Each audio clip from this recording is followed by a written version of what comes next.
Vienen de las veredas de Chinú y de aquí de Sagún. A todos aquellos que también nos ven a través de Facebook, somos Iglesia Cristiana Fuente de Vida.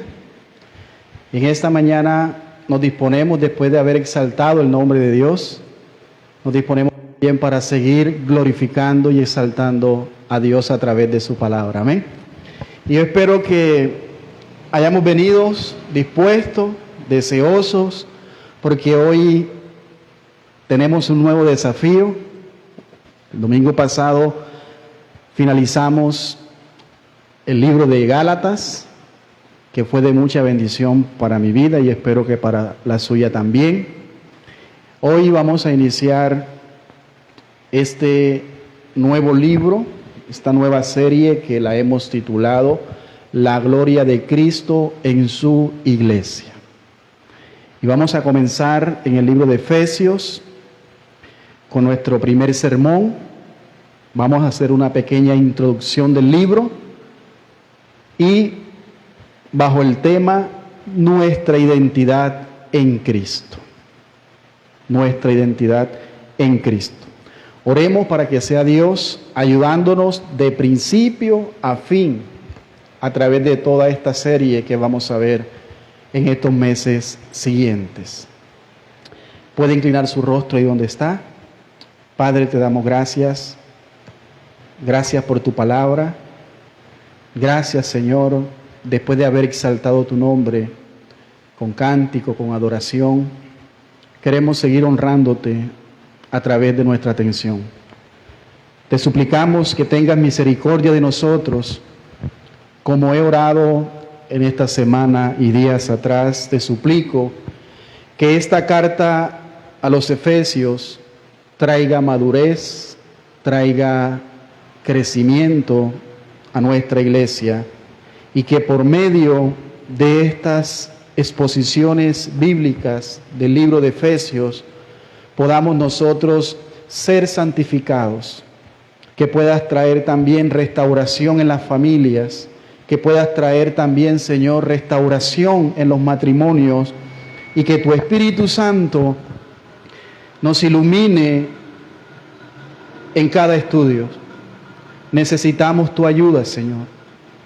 Danos entendimientos y permítenos deleitarnos en tus maravillas, en tu salvación, en la elección, en tu soberanía de todo lo que has hecho en la vida de los creyentes. Permite que nuestros ojos espirituales puedan ver las riquezas que tenemos en Cristo Jesús.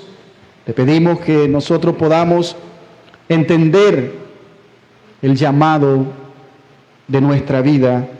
Permítenos comprender cuáles son esas riquezas de gloria de nuestras vidas que tienes reservada para todos aquellos que han confiado y han creído en ti.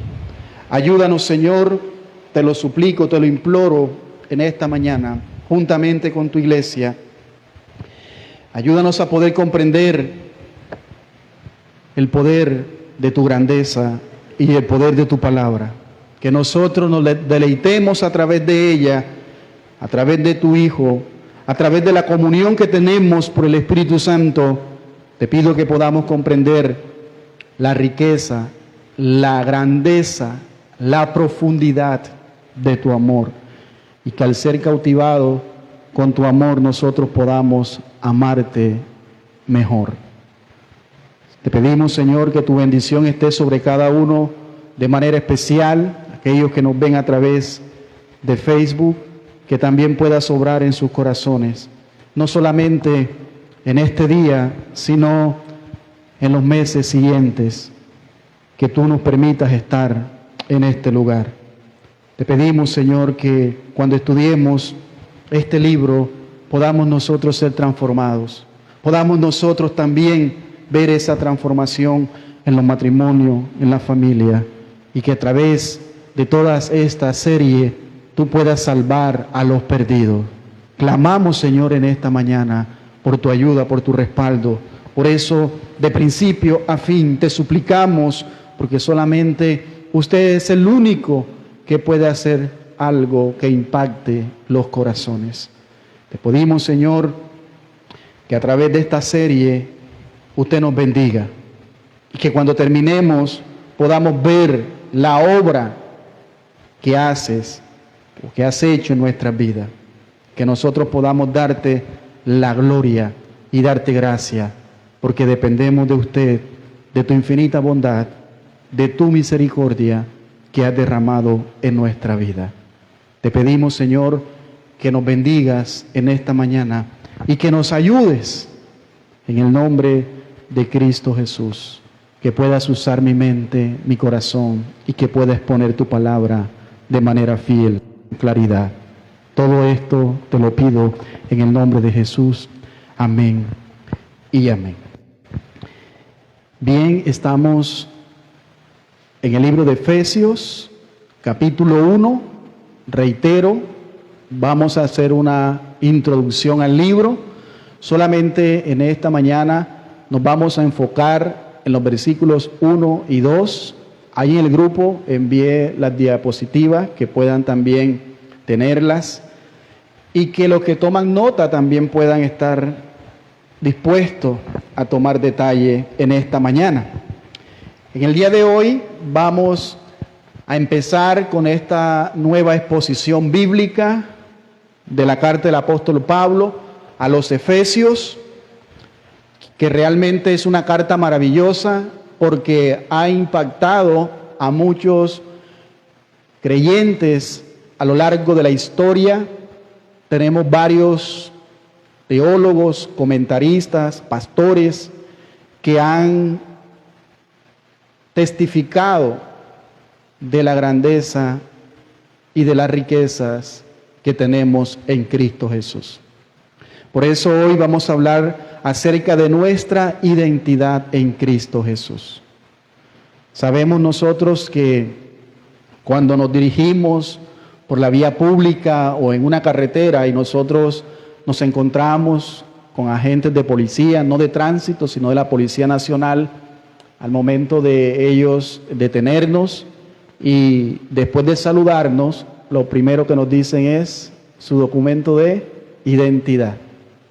Ese documento de identidad, que es la cédula de ciudadanía, es la que nos identifica a nosotros como colombianos, amén, como personas colombianas. En cada país, en cada nación tienen sus documentos diferentes, pero el documento de identidad en nuestra nación es la cédula. Y en esa cédula, que muchas veces nosotros pues solamente no sabemos el nombre y el número de identificación que nos da el Estado, tiene también mucha información. Tiene el lugar donde nosotros nacimos, el año en que nacimos, tiene la estatura de nosotros, tiene el sexo y tiene también su número de identificación, el nombre y los apellidos, a través por el cual de ella nosotros podemos identificarnos. Una persona, aunque no tenga la cédula, puede que sea un ciudadano, pero no tiene algo que confirme su identidad. Por eso muchas veces los entes de policía, cuando no tienen cédula, se lo llevan para investigarlo, para ver de dónde procede, para investigar si de pronto tiene algún problema con la justicia. Amén. Entonces, el libro de Efesios es la identidad espiritual de los creyentes. Es decir, quiénes somos en Cristo Jesús y qué beneficios tenemos en el Señor ahora. Sabemos que en Gálatas hemos hablado de la nueva vida en Cristo. Ahora, ¿cuáles son los beneficios de esta nueva vida en Cristo? Por eso tomamos este maravilloso libro, porque parece que es la respuesta a los Gálatas. Voy a iniciar para que de esta manera voy a hacer referencia de varios comentaristas, pastores y teólogos a lo largo de la historia, para que nosotros tengamos en nuestra mente la idea de que lo que nosotros estamos haciendo no es algo novedoso, no es algo nuevo, sino que esto es lo que ha hecho la iglesia fiel en todo los tiempos, es decir, en todo, a lo largo de la historia, a lo largo de los siglos. Eso es lo que ha hecho la iglesia. ¿Qué cosa? Exponer la palabra de manera fiel, es decir, de manera expositiva. Yo sé que nosotros en un tiempo nos acostumbramos a llegar a la iglesia y escuchar mensajes temáticos y mensajes que muchas veces eran manipulados o tergiversados para tener aceptación y para llenar a la iglesia. Pero la predicación, hermanos, es algo solemne, es algo serio y que debe de exponerse de manera fiel. Por eso nosotros predicamos la palabra verso a verso, en su contexto, de manera expositiva. Entonces nos vamos a dar cuenta que esto no es algo novedoso, sino que eso es lo que ha hecho la iglesia fiel por todo a lo largo de la historia. Mire lo que dice el gran comentarista William Hendrickson, que ha sido un comentarista de mucho beneficio para mi vida y mucha ayuda. Él decía que la epístola a los Efesios es la más divina composición humana que se haya escrito. Y yo espero que usted vaya concentrándose y entendiendo lo que vamos a ir mencionando a partir de ahora. Él también decía que la epístola a los Efesios es la esencia de la religión cristiana. Charles Spurgeon, el príncipe de los predicadores, como fue catalogado, él dice: quien quiera que quiera ver el cristianismo en un solo escrito, que lea, que marque, que aprenda y que digiera internamente la epístola a los Efesios. Es decir, que nosotros, y debemos de hacer esa práctica, cada vez que nos expongamos a la palabra, sea aquí o en nuestra casa, debemos de mirarnos, como dice Santiago, a través de ella, de lo que hay internamente en nosotros. La palabra de Dios es el espejo del alma. Amén. No para que lo usemos de manera moral y que la usemos de manera externa, sino para que nos veamos a través de ella, de cómo y qué necesitamos internamente. Y al momento de comprender y entender y nosotros poder identificar qué es lo que necesitamos, cuáles son los cambios, orar a Dios para que Él nos fortalezca o nos ayude en nuestras debilidades. Amén. Un hombre también en la antigüedad, en la iglesia temprana, Juan Crisóstomo, él dijo: esta carta está repleta de los pensamientos y doctrinas más sublimes de Pablo. Eso es lo que dice él. Verdades que menciona apenas en otros escritos, pero que aquí las declara con claridad. Ese gran teólogo y también obispo, que muchas veces fue como Martín Lutero, también lo excomulgaron muchas veces porque se oponía a las malas prácticas y a los abusos de la iglesia oriental, la iglesia católica. Ellos a veces dicen que nosotros somos los separados, los que nos hemos aislado, que nos hemos dividido, pero la primera iglesia en dividirse fue la católica. Amén. Y ahí vemos un hombre como Juan Crisóstomo, al igual que Martín Lutero, y él también dijo en Calvino, él menciona que su carta favorita en la Biblia era Efesios. Predicó 48 sermones en 11 meses a la carta a los Efesios.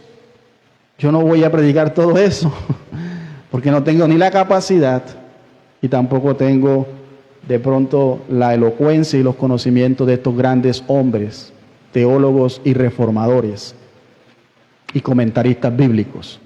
Todos ellos enfatizaron en la exposición bíblica, en las doctrinas esenciales del cristianismo, de las riquezas que tenemos en Cristo, de cómo Dios a través de su gracia salva y no por medio de las obras. Martín Lutero también dijo en su carta que el libro de Efesios es el evangelio más puro. Por último, un teólogo de los 90, un teólogo americano,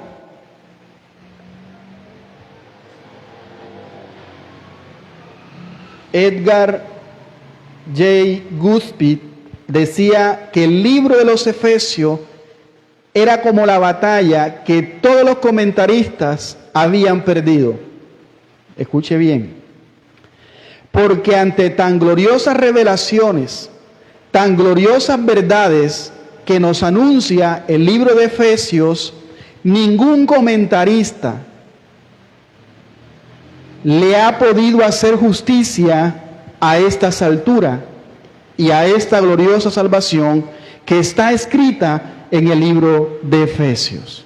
O sea, lo que él está diciendo es que ninguno de los comentaristas y de los comentarios que hemos leído de estos grandes teólogos y reformadores le pudieron hacer justicia a la belleza, a las riquezas de estos solo 6 capítulos del libro de Efesios. Es decir, se quedaron cortos. El único autor que le ha podido dar la grandeza y lo ha hecho de manera maravillosa ha sido el apóstol Pablo. El único. Por eso J. Goodspeed decía esto con gran verdad. Al igual también John Stott, la carta de los Efesios es un resumen maravillosamente conciso, aunque completo, de las buenas nuevas cristianas y sus implicaciones. Nadie puede leerlo, escuche bien, sin sentirse movido al asombro, a la adoración y sin ser desafiados a la coherencia en la vida. Entonces vemos aquí que debemos de nosotros, al momento de leer, sentir nosotros ese asombro, porque Pablo es el único quien le ha dado esa interpretación con gran pasión. Cuando Pablo escribe esta teología, esta doctrina, lo hace con suma pasión y con adoración a Dios. Y nosotros, al leerla y estudiar estas doctrinas, no lo hacemos. Deberíamos también de hacerlo en adoración, de tener esa pasión y ese amor profundo por las verdades que están escritas en este libro.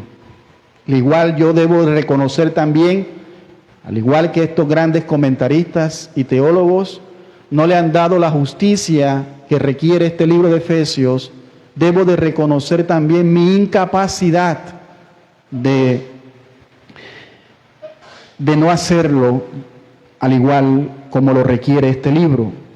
Por eso he venido orando, pidiéndole al Señor que abra sus ojos, pero que también me capacite y me pueda ayudar a mí a este nuevo desafío que ya hemos venido, gracias a Dios, hace 3 años iniciamos con el libro de Primera de Timoteo, donde hablábamos acerca del orden de Dios en su iglesia, toda esa serie. Luego también en el libro de Deuteronomio estuvimos un momento donde también preparándome, capacitándome para poder ir perfeccionando todo este tipo de exposiciones. Luego iniciamos el libro de Ruth, todos aquellos que nos expusimos a ella fue de gran bendición, y comenzamos con Romanos y Gálatas. Y ahora vamos por Efesios. Espero que usted también ore por usted para que Dios abra sus ojos y usted pueda ver las riquezas que tenemos en Cristo, y que también ore por mí para que Dios me ayude y a nuestros pastores que tengamos la sabiduría y que podamos nosotros predicar estas riquezas que están contenidas en este libro de Efesios. Así que vamos a comenzar entonces con la lectura a la carta a los Efesios, Y para que usted pueda entender la introducción de hoy, si está anotando, capítulo 1, versículo 1 al 2, es la parte donde nosotros vamos a enfocarnos en esta mañana. Pero para que pueda entender un poco de cómo se puede estudiar el libro de Efesios, se divide en dos secciones. Le dije en el grupo, del capítulo 1 al capítulo 3, vamos a encontrar allí la parte doctrinal, la parte más profunda, la teología, donde se nos describe todo lo que Dios ha hecho. Todo lo que Dios, ¿qué? Ha hecho para salvar al ser humano por medio de Jesucristo. Ahí lo podemos ver en pantalla y en el grupo también se los mandé. Y en el capítulo 4 al capítulo 6 de Efesios es la parte más práctica, donde vamos a ver allí al apóstol Pablo diciendo cómo debemos de vivir aquellos que realmente somos cristianos. Esa es la práctica. Entonces el libro de Efesios nos enseña el mensaje del Evangelio y cómo debe de reflejarse en cada una de nuestras áreas. Repito, los primeros 3 capítulos dicen qué es lo que significa ser cristiano. Y en los últimos 3 capítulos se dice que así, ahora, sabemos qué es lo que es ser cristiano, y del capítulo 4 al 6 se nos explica cómo ahora, a través de esas verdades, debemos de vivir. ¿Cómo debemos de vivir? Entonces, para que no se enrede un poco, podemos hacer un bosquejo general y muy fácil, para que usted lo pueda recordar de manera clara. Del capítulo 1 al capítulo 3, la posición del creyente. ¿Dónde estamos nosotros ahora en esta nueva posición? Antes estábamos en las tinieblas, ahora estamos en lugares celestiales. Amén. En la luz. Y el capítulo 4 al capítulo 6, la práctica, el creyente en Cristo. La práctica del creyente en Cristo. Entonces, para que usted lo entienda de manera más sencilla, los 3 primeros capítulos, doctrina y teología. Y los 3 últimos capítulos, la parte que nos corresponde a nosotros, las implicaciones, cuál es nuestra responsabilidad, lo que somos en Cristo y cómo debemos de vivir. Amén.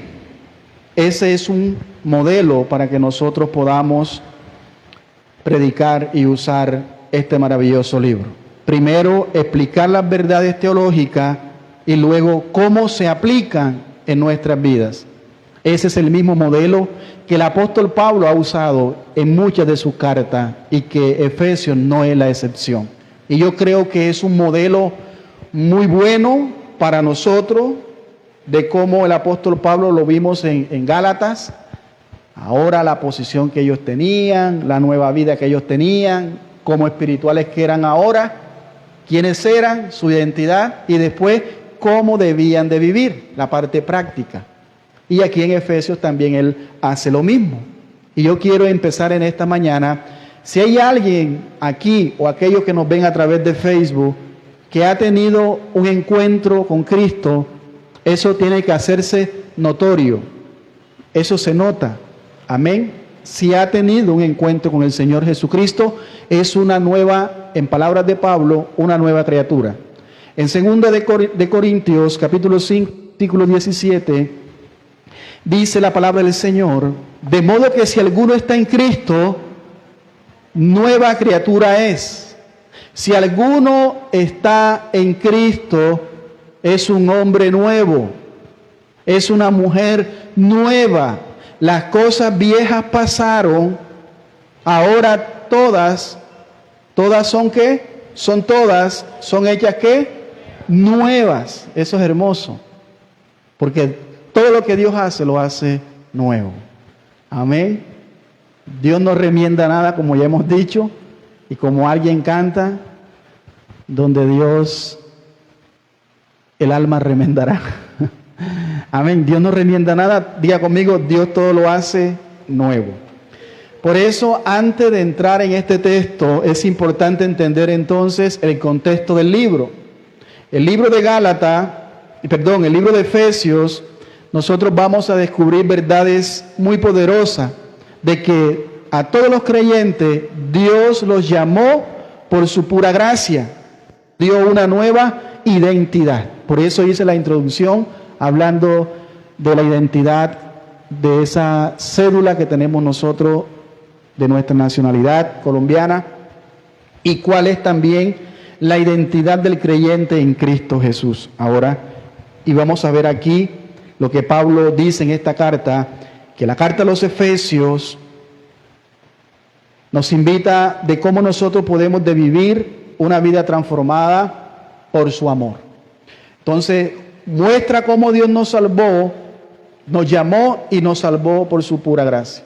Nos dio una nueva identidad y ahora, a través de esa nueva identidad, nos invita a vivir de acuerdo a esa transformación que Él ha hecho en nuestras vidas. Tenga en cuenta siempre esto. Realmente nosotros aquí vamos a ver muchas maravillosas riquezas que tenemos en Cristo. Solo vamos a leer 2 versículos. Vamos a leer el versículo 1 y 2 de Efesios capítulo 1. Si usted tiene su Biblia, la puede abrir conmigo. Y aquellos que nos ven a través de Facebook, también lo pueden seguir a través de la pantalla. Y aquellos que no la trajeron también pueden hacerlo. Siempre recomendamos que usted pueda abrir la Escritura para que usted pueda hacer un examen y que pueda investigar, indagar y darse cuenta si lo que nosotros estamos exponiendo lo dice realmente la Escritura, para que no trague entero, porque yo me puedo equivocar. Amén. Y si me equivoco, ore por mí, para que Dios me ayude a no hacerlo recurrentemente, y puede corregirme también. Amén. Efesios capítulo 1, versículo 1 y 2 dice lo siguiente, lo que le llama la salutación. Pablo, apóstol de Jesucristo, por voluntad de Dios, a los santos y fieles en Cristo Jesús que están en Éfeso. Gracia y paz a vosotros, de Dios nuestro Padre y del Señor ¿qué? Jesucristo. La carta a los Efesios comienza como todos los escritos en la antigüedad. En la antigüedad no era como hoy día, que es todo lo contrario. En la antigüedad todos los escritos al momento de escribir comenzaban con el autor, es decir, con el remitente. Amén. Luego de el saludo y luego colocaba el destinatario. En este caso, el nombre a donde iban dirigidas estas cartas. Pablo, eso es lo que hace él, luego de mostrar quién es el que está escribiendo la carta.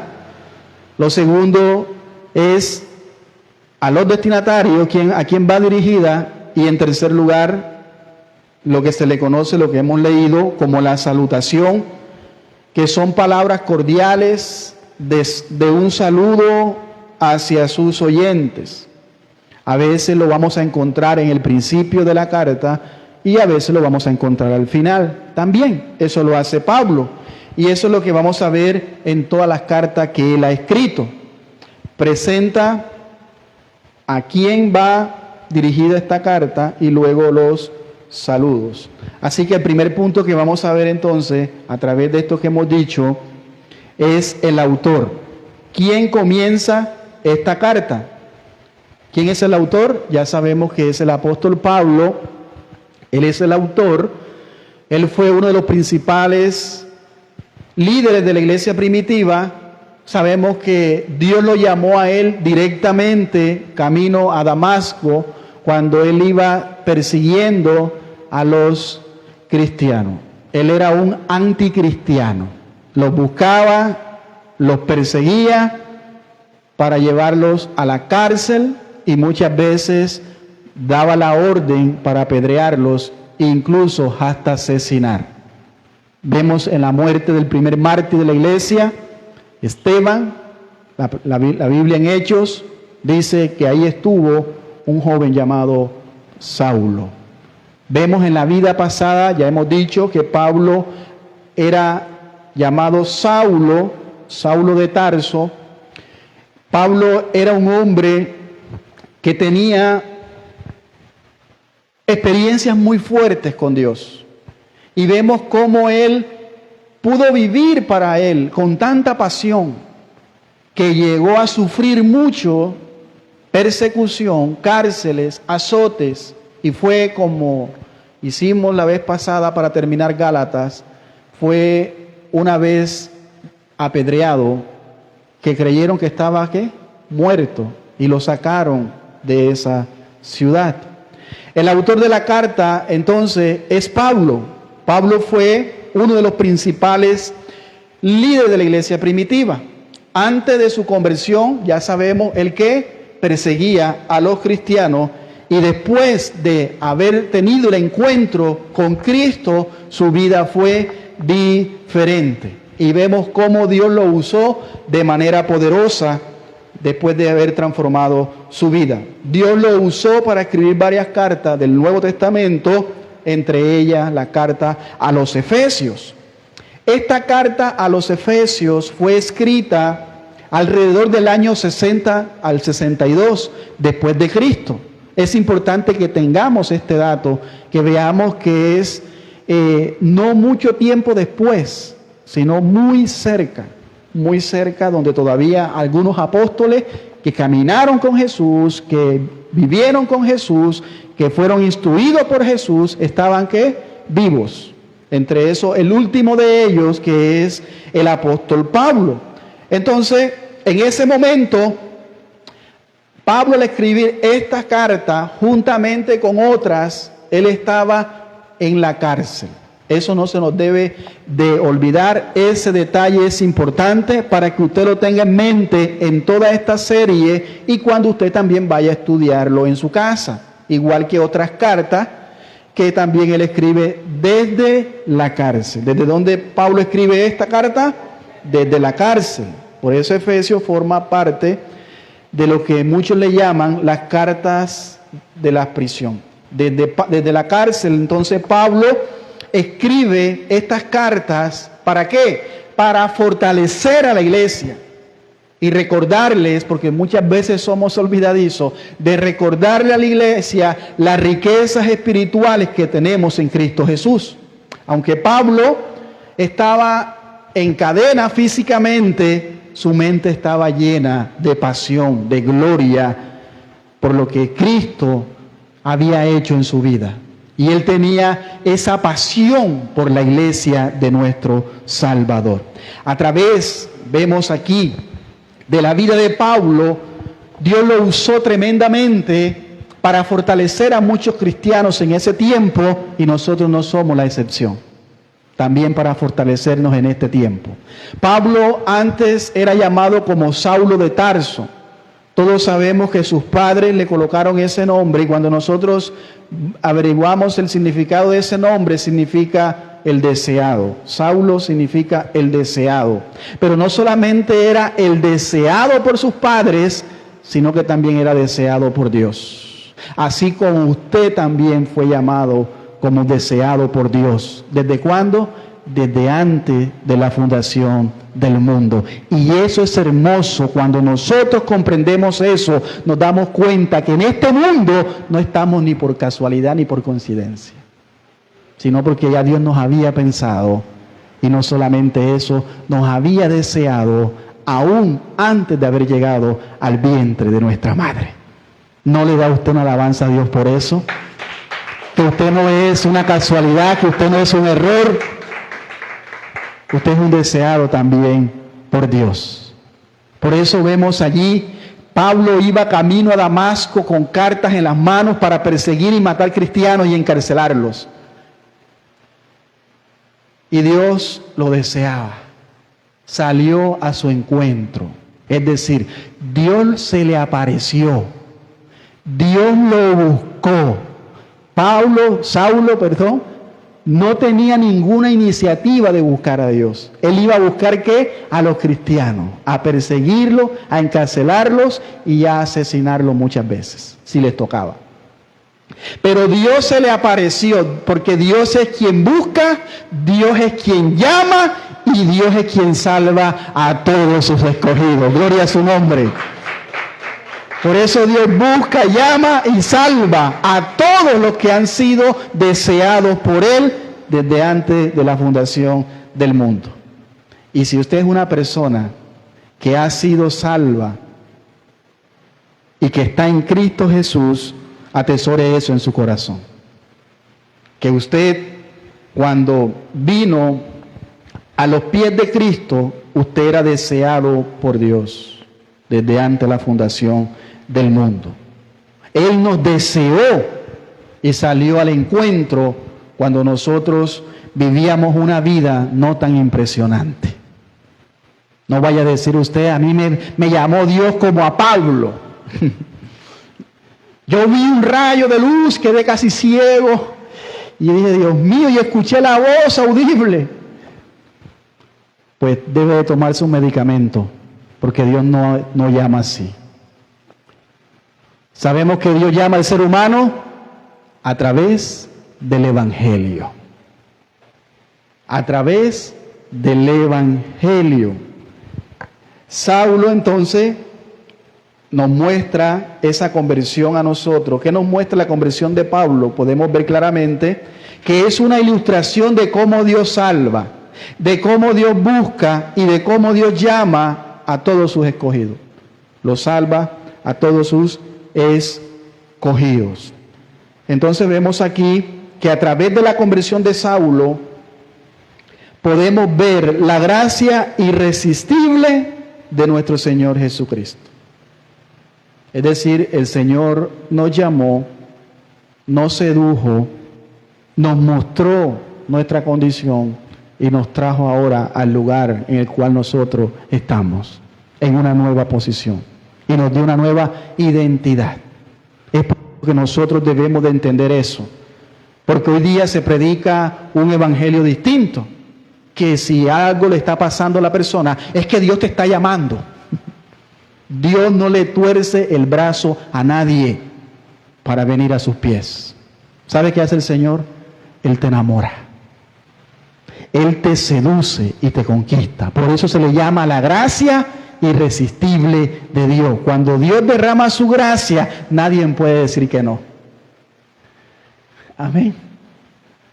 Nosotros en un tiempo, en adolescencia, tuvimos novia, ¿sí o no? Y muchas veces nos enamoramos, nos dejamos seducir por ese encantamiento de las mujeres o de los hombres. Y hacíamos muchas cosas. El enamorado, si la novia le decía, te espero en el cementerio a las 12 de la noche, allá iba uno. Y en mi pueblo habían enamorados, hermanos, que no había la moto, no había ni carro, había los únicos medios de transporte del caballo, el burro y a pie. El carrito de Nando. Y los caminos no eran pavimentados, eran trochas. Y muchas veces montes y caminos llenos de barro. Y habían personas que caminaban 3, 4 horas para verse con su enamorada. No importaba la distancia, no importaba el tiempo, no importaba el medio de transporte, allá iba. Porque eso es lo que hace una persona cuando está enamorada, no importa, y hace lo que hace. Igualito a nosotros como estamos enamorados de Dios. Y yo puedo ver algunos hermanos que vienen de lejos, los hermanos de Chinú, de otro municipio, a estar con nosotros en esta iglesia, los hermanos de las veredas. Pero muchas veces nosotros aquí en Sagún la tenemos cerquita y nos da pereza venir. A veces venimos, arrastra nos trae el Señor, pero venimos. Entonces, a través de Saulo, de nosotros, de la conversión de Saulo, podemos saber, como dice esta frase que vamos a ver ahí en pantalla, no hay nadie en el mundo que Dios no pueda salvar con el poder del Evangelio. No hay nadie en el mundo que Dios no pueda salvar con el poder del Evangelio. ¿Por qué traigo esta imagen? Porque muchas veces nosotros predicamos a nuestros familiares, nuestros esposos, nuestros hijos, nuestras hijas, nuestros amigos, y a veces decimos, yo lo veo peor, y dudamos del poder del Evangelio. Pues no dudemos, porque para Dios, para lo que el hombre es imposible, para Dios es posible. El hombre es imposible salvarse en sus fuerzas, pero para lo que el hombre es imposible, para Dios es posible. Amén. Entonces vemos aquí que nos muestra, hermano, en esta mañana para que usted se anime. Si usted está clamando por su esposo inconverso, por su hijo, por su hija, por un familiar, por un amigo, que usted dice, lo que pasa es que es imposible, tiene el corazón duro, también rebelde. No hay nada imposible para Dios. Dile a la que está a tu lado, no hay nada imposible para Dios. Si lo hizo con Saulo, si lo hizo con usted, también lo va a hacer con él. Lo va a hacer con tus seres queridos. Pablo realizó muchos viajes misioneros por la iglesia, por toda Asia Menor, por Europa. Se cree que él, predicando el Evangelio, recorrió más de 15,000 kilómetros. Predicando el Evangelio, imagínense. Y allá no había carro, no había moto, no había avión. Amén. Caballo, a pie o en barcos. La mayoría, ahí usted ve detrás de la imagen un barquito y un mapa, un pequeño mapa. Se lo mandé al grupo para que usted lo pueda ampliar allá. Y va a encontrar todos los lugares donde Pablo fue recorriendo. ¿Y qué hacía Pablo en todos estos lugares? Predicando el Evangelio. Predicando el Evangelio.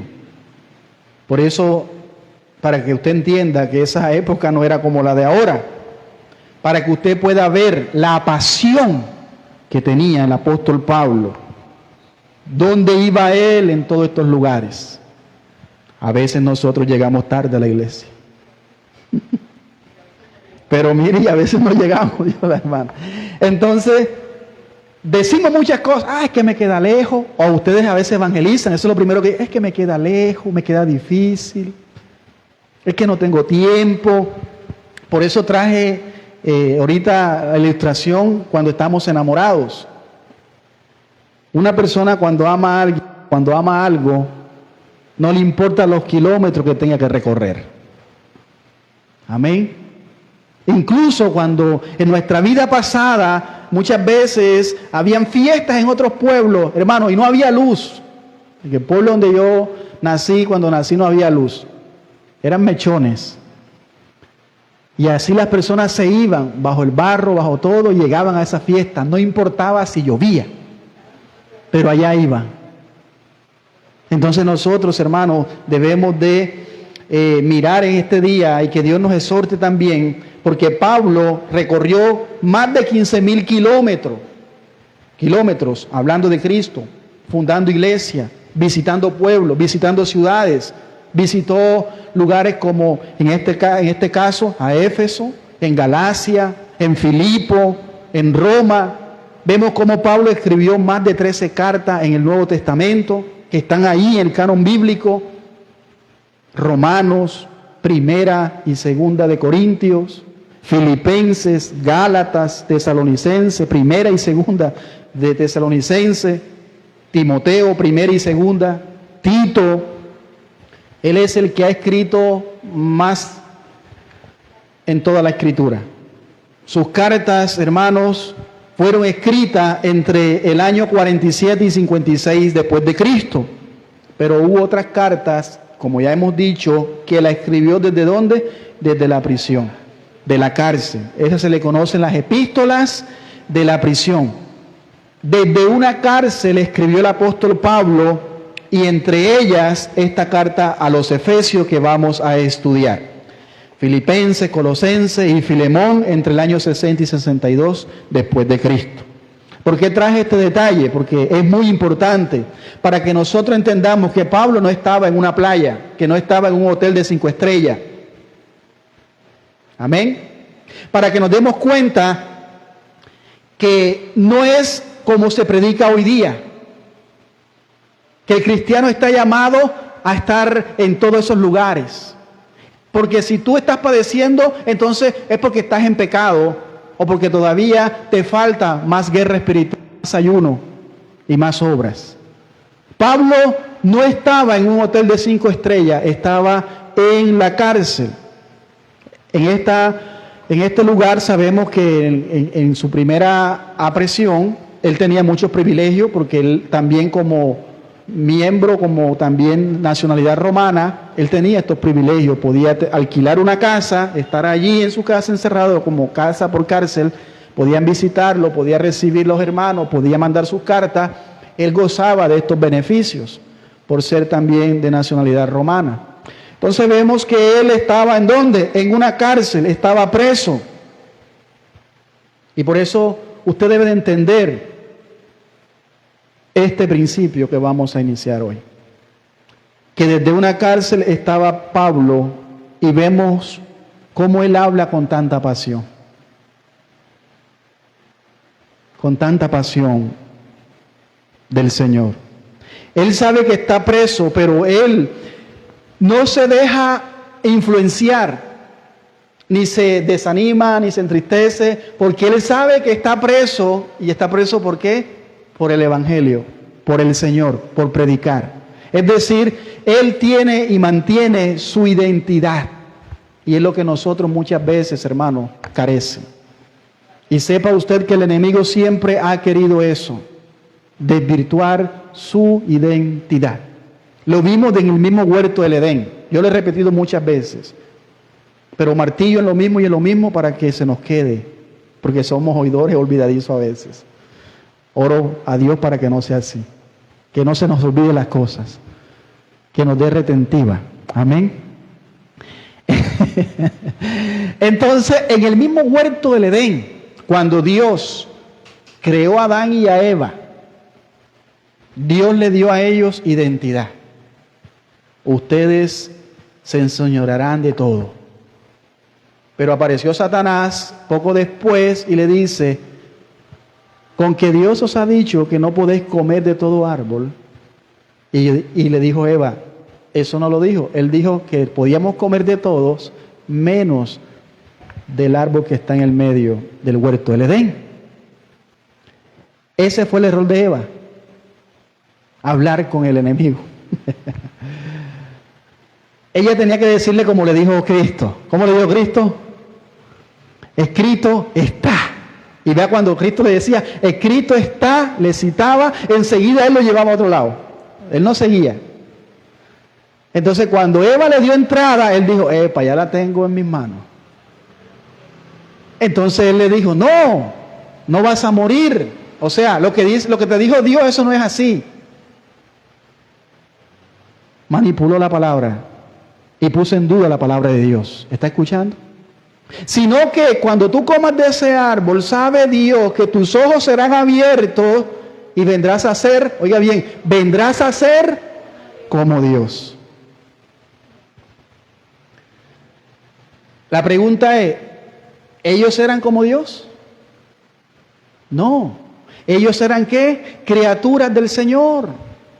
Ellos eran seres que dependían de Dios, no dioses, ni semidioses. Como hoy día así se predica, que tú tienes poder, que tú eres Dios aquí en la tierra. Dios es Junior, como dijo alguien. Y por eso es que hoy día se hace lo mismo que ha hecho Satanás desde siempre. Hoy día se predica este evangelio donde no te dan la identidad que tú tienes, sino la que ellos quieren darte, como lo hizo con Adán y Eva. Es que tú eres una hija de Dios, ¿tú para qué no vivas así? Lo mismo lo hizo con Jesús. Siglos después aparece Jesús, también para cuestionar su identidad, y le dice, si eres hijo de Dios, ¿cómo le dijo? Si eres hijo de Dios, ¿qué le tocó? La identidad. Dile a estas piedras que se conviertan en pan, y Jesús le dijo, escrito está, no solo de pan vivirá el hombre, sino de toda palabra que sale de la boca de Dios. O sea, lo que necesitamos nosotros es la palabra de Dios. Él venía de pasar 40 días de ayuno, tenía hambre. Pero él dijo, no, lo importante es la palabra de Dios. ¿Qué dice Dios? Lo primordial para mí es la palabra de Dios. Entonces vino él y se lo llevó a otro lugar.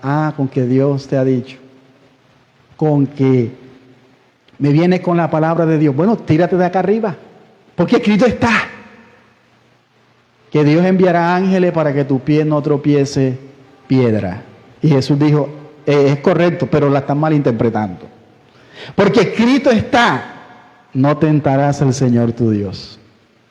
Hermano, y eso es lo que el enemigo ha hecho hoy día en muchas iglesias, donde te enseñan a ti que tú tienes que enfocarte en lo terrenal, y por eso es que esas iglesias se llenan, porque la gente va buscando cosas y ahí le dicen lo que ellos quieren oír y les dan lo que ellos necesitan, ofertas.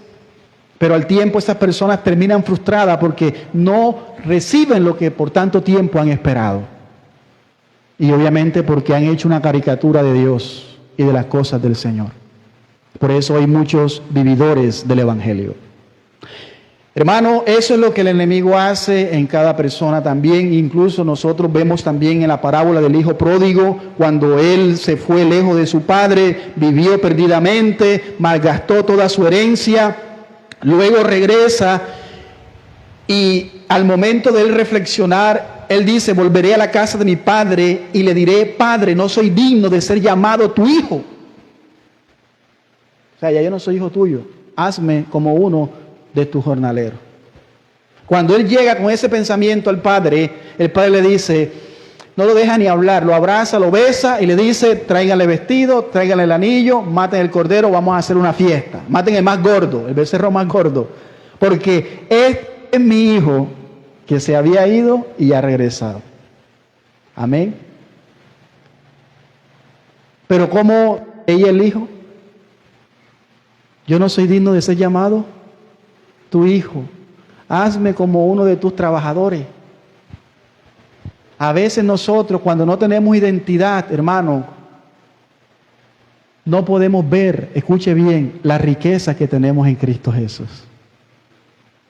Porque el enemigo nos desenfoca. Te falta la casa, te falta la salud, te falta el carro. No, hermano, todas esas cosas, diga conmigo, son efímeras, son pasajeras. Nosotros debemos de anhelar lo eterno, lo espiritual. Nuestra mirada no debe de estar en las cosas de aquí abajo, sino en las cosas de allá arriba. Y no estoy diciendo que no es necesario, sí es necesario, pero no es lo primordial.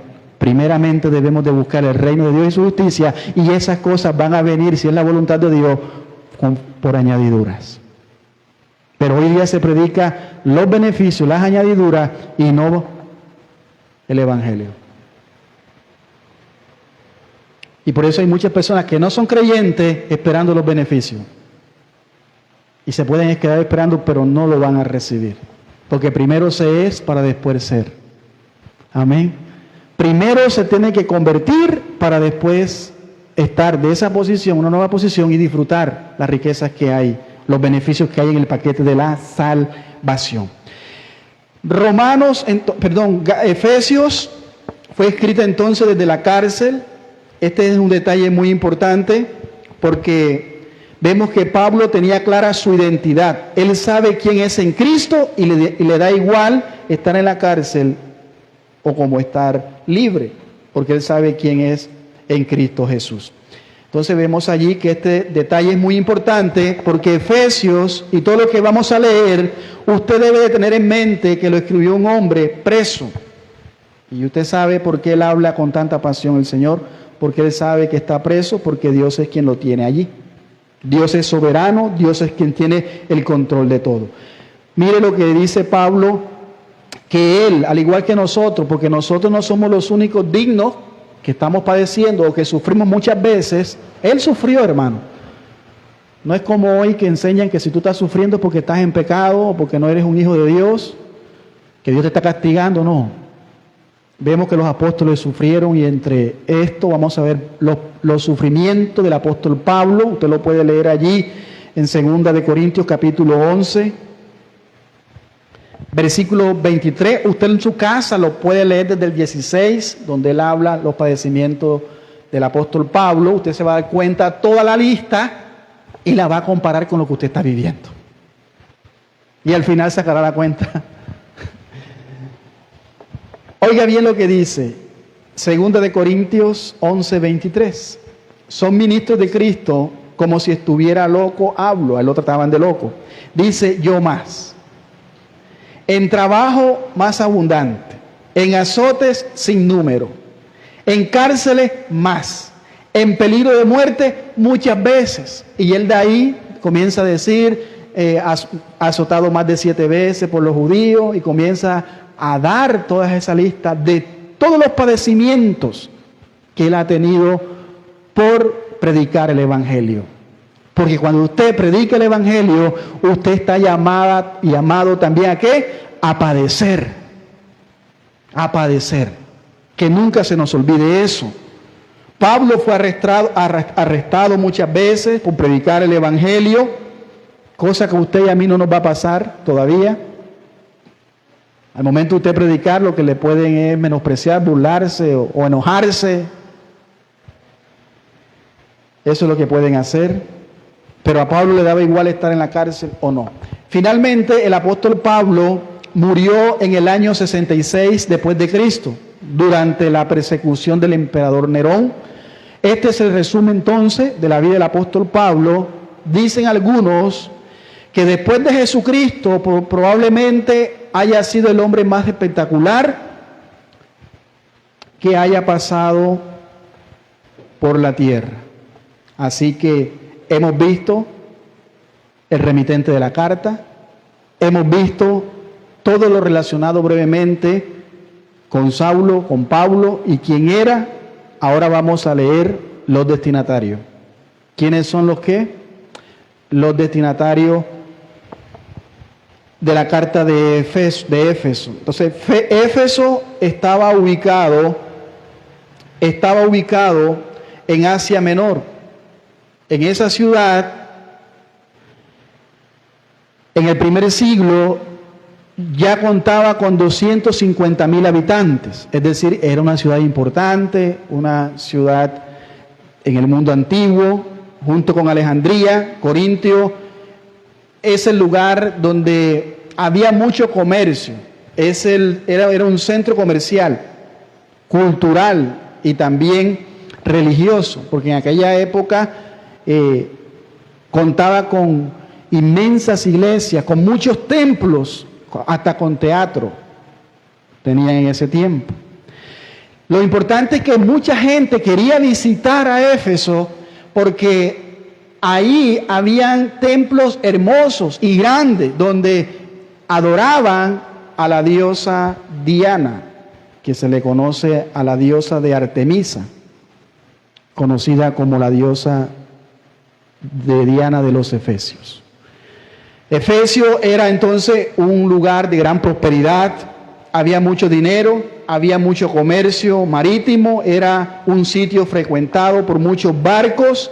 Entonces la gente vemos que ganaba mucho dinero, pero además de eso también era una ciudad muy, muy llena de idolatría. Era una ciudad espiritualmente oscura y sin embargo vemos cómo Dios llevó a Pablo allí y levantó una iglesia poderosa. ¿Cuándo? Cuando Pablo les predicó el Evangelio durante ese tiempo. Hubo magos que se convirtieron cuando Pablo les predicó. Usted lo va a leer en el libro de los Hechos. Para que usted pueda entender todas estas cartas, comience desde Hechos. Y usted va a encontrar cómo magos, después de haber sido transformados por el poder del Evangelio, quemaron esos libros, porque el Espíritu Santo les ponía a ellos en sus corazones que ya eso no lo necesitaban. Y yo tomo esa referencia porque he conocido muchos pastores que tienen libros satánicos y los estudian. ¿Sabe por qué los estudian? Porque muchas veces en esos libros se escribe cómo es que el diablo puede entrar en una persona, cómo opera, ¿sí? Cómo es que la brujería hace efecto, y comienzan a moverse en eso oscuro que nosotros no debemos movernos en eso, porque cuando nosotros invocamos el nombre de Dios y predicamos el Evangelio tiene poder para echar fuera a los demonios, para transformar a las personas. Ya Dios no necesita eso. Pero sin embargo hay pastores haciendo eso para aprender a hacer ¿qué? Guerras espirituales. Y por eso es que aprenden y han aprendido, ¿por dónde entraste? ¿Quién eres? ¿Cómo te llamas? ¿Dónde vives? ¿Por qué hiciste esto? Hablando con el diablo. Le pasó a Eva y mire dónde la llevó. Todos los que hacen eso porque no tienen el conocimiento, no tienen identidad. Amén. El diablo, Satanás, es el padre de toda mentira. Cuando habla, de suyo habla, porque la verdad no está en él. Y cuando habla, habla mentira. Ahora le va a decir la verdad a usted. Lo hizo con Eva, lo hizo con muchos hombres de Dios, lo hizo con el mismo Cristo, ahora que no lo haga con nosotros. Pero cuando usted tiene identidad, esto es lo que dice, el propósito de Efesios es mostrar las riquezas espirituales que tenemos en Cristo. No solamente eso, sino también la nueva vida, la naturaleza que ahora tenemos, y eso nos debe de llevar no a vivir un cristianismo individual, sino un cristianismo de comunidad. En comunión nos debe de llevar a la unidad de la iglesia. Así es como debemos de vivir en este mundo. Así es como debe de vivir el creyente. Entonces, el libro se divide entonces en dos partes. Los creyentes son santos y fieles en Cristo, viviendo bajo la gracia y la paz que proviene de Dios. Que eso es lo que vamos a desglosar en esta mañana, en los minutos que nos faltan. En el libro de Efesios 1, versículo 1 y 2, lo vamos a exponer a la luz de los siguientes puntos. Número 1, la autoridad del mensaje.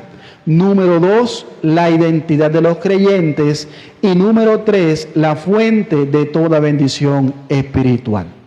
Repito, número 1, la autoridad del mensaje. Número 2, la identidad de los creyentes. Y número 3, la fuente de toda bendición espiritual. Solo en los versículos 1 y 2 del capítulo 1 de Efesios. Vamos a nuestro primer punto, la autoridad del mensaje. Versículo 1, parte A, dice: Pablo, apóstol de Jesucristo, por voluntad de Dios. ¿Cómo comienza Pablo presentándose? Como un apóstol de Jesucristo. Quiere decir, yo vengo a ustedes con autoridad no mía. Yo no me he impuesto esta autoridad, ni me he autodominado apóstol. Yo soy apóstol. ¿Por qué? ¿Por qué? Por voluntad de Dios. Igualito a los apóstoles hoy día. Porque los hay, ¿sí o no? Pero nosotros sabemos que bíblicamente no existe. Pero respetamos ese oficio que ellos han tomado, que son apóstoles. Y que tienen que estudiar 8 años, 10 años, y que tienen muchos años en la iglesia, han ido por muchas partes, entonces ya ahora han obrado, han hecho milagros, han hecho muchas cosas, casi parecido a los santos que canoniza la Iglesia Católica. ¿Sí? ¿Cuándo canonizan a un santo? ¿Cuándo lo canonizan? Cuando se muere, han estudiado la vida de él, que ha sido un hombre bueno, un hombre justo, y que ha hecho hasta milagros. Amén. Y no solamente tiene que ser un sacerdote. Hemos visto que han canonizado hasta personas, hasta niños han canonizado, porque han hecho milagros supuestamente. Todos sabemos que no todos los milagros vienen de Dios, y que el enemigo es experto. Amén. Dice que él se viste como ¿qué? Como ángel de luz. ¿Él tiene poder para hacer milagros? ¿Sí o no? Claro. ¿No lo mostró con Jesús? ¿No le dio una visión? ¿No lo llevó a un monte alto? ¿Cómo cree usted que lo hizo? La Biblia dice en Apocalipsis que Dios le dio un poder engañoso a él. Y que Dios le dio también poder para que hiciera este tipo de milagros que muchas veces ocurren en estas iglesias donde uno dice, wow, ¿cómo será esto? ¿Será verdad? Gente que hace como sapo, vomitan culebras, hacen muchas cosas, se tuercen como, hermano, se tuercen de manera que usted dice, no, esto no es normal. Hombre, bailaba Michael Jackson, con movimientos que todavía la gente no hace. ¿O no? Michael Jackson no bailaba, no daba muchas vueltas en un solo lugar y se mareaba. Entonces ese tipo de cosas pasan y la gente dice, se movió el poder de Dios. ¿Se movió el poder de Dios? Porque lo que vemos es un desorden. Y Dios no es Dios de desorden, ni de confusión. Por eso este tipo de personas en el día del juicio van a ser avergonzadas. Recuerde lo que dice Mateo 7:21. No todo el que me dice, Señor, Señor, entrará en el reino de Dios. Entonces, en aquel día, no dice pocos, porque no hay pocos, hay muchos, me dirán, Señor, Señor, en tu nombre echamos fuera demonios. En tu nombre hicimos milagros, prodigios, sanamos a los enfermos. Entonces yo les declararé, apartados de mí, hacedores de maldad. ¿Por qué son hacedores de maldad? Porque nunca fueron conocidos por Dios. Pero no están diciendo que los milagros que hicieron fue en el nombre de Jesús. Entonces ahí tiene, hermano, no todo lo que brilla, no todo el que dice Señor, Señor, el brujo también usa el nombre de Dios, ¿o no?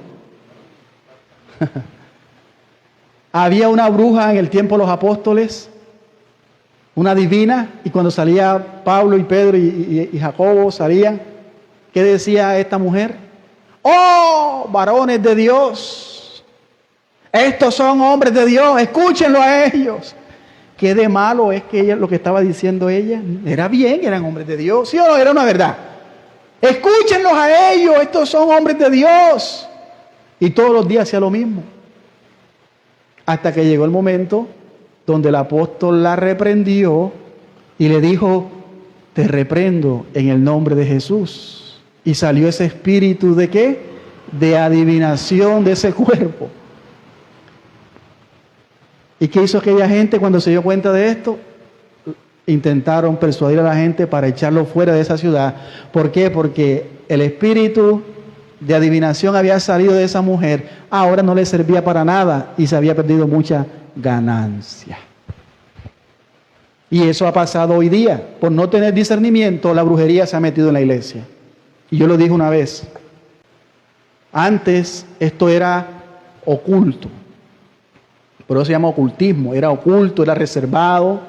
Ahí hay una mujer que te lee la mano, te dice si tu marido es fiel o es infiel, te dice si te están echando brujería. Sí sabe.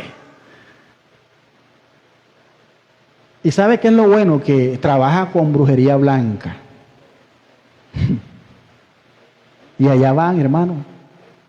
Y hay cristianos también que van allá. Entonces eso se ha metido en la iglesia hoy día, porque escrito está.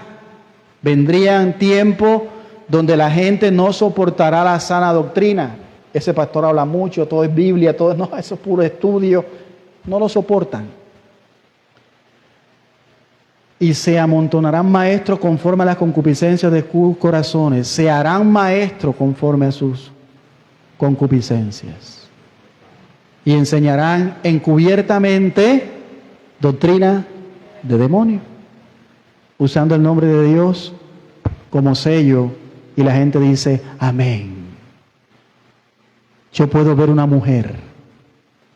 Por eso ya no te leen la mano, ahora yo puedo ver una mujer que ha venido orando por ese ser querido. Hoy Dios te dice, hoy te doy la respuesta. Ay, esa mujer, ¿quién no comienza a llorar? Tú que has estado luchando. Y hermano, hay un pastor en Cali que esto anda con esta ola de profetas de fuego.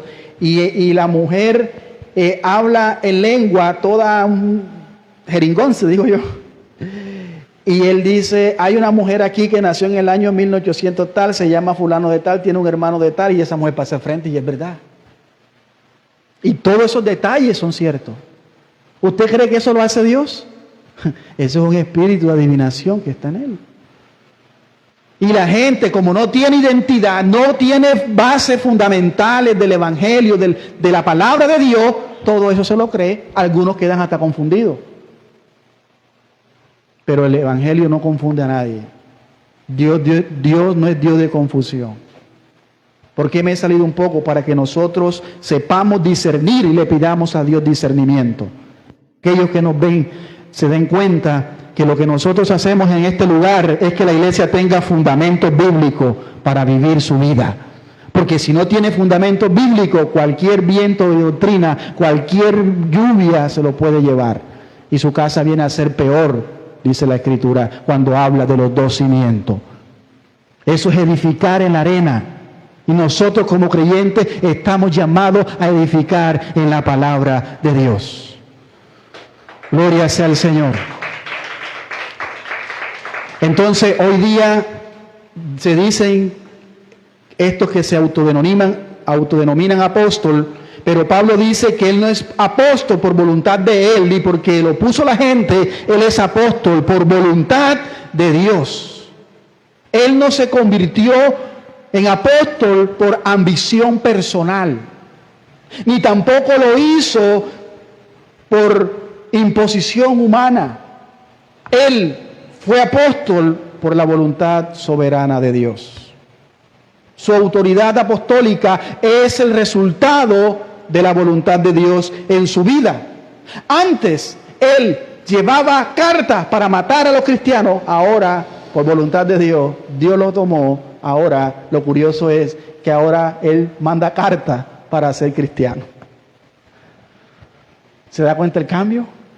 Antes pedía carta y llevaba carta en mano para asesinarlo, para perseguirlo y para encarcelarlo. Ahora es todo lo contrario. Un giro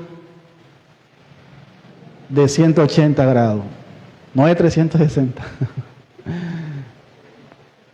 Ahora él envía carta para hacer a las personas cristianas. Eso es lo que hace el evangelio. El término apóstol en el original significa alguien que ha sido enviado o alguien que es un mensajero.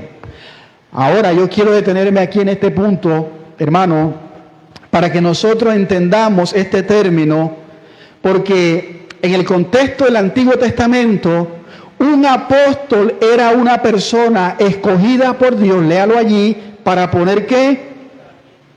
¿Usted sabe lo que es un fundamento? Cuando van a hacer una edificación, una casa, un edificio, ¿qué es lo primero que hacen? ¿Qué es lo primero que realizan? La base. Después de la base, que es el fundamento, la estructura que va a sostener todo el peso de la construcción, entonces comienzan a poner ladrillos, comienzan a sobreedificar desde la base. Los apóstoles fueron apóstoles con autoridad de Cristo, de Dios, por voluntad de Dios, porque ellos tenían una función ¿de qué? De establecer los fundamentos de la iglesia. Por eso nuestra doctrina está fundamentada en los profetas y apóstoles. Profetas, Antiguo Testamento, apóstoles, Nuevo Testamento, es decir, toda la Escritura.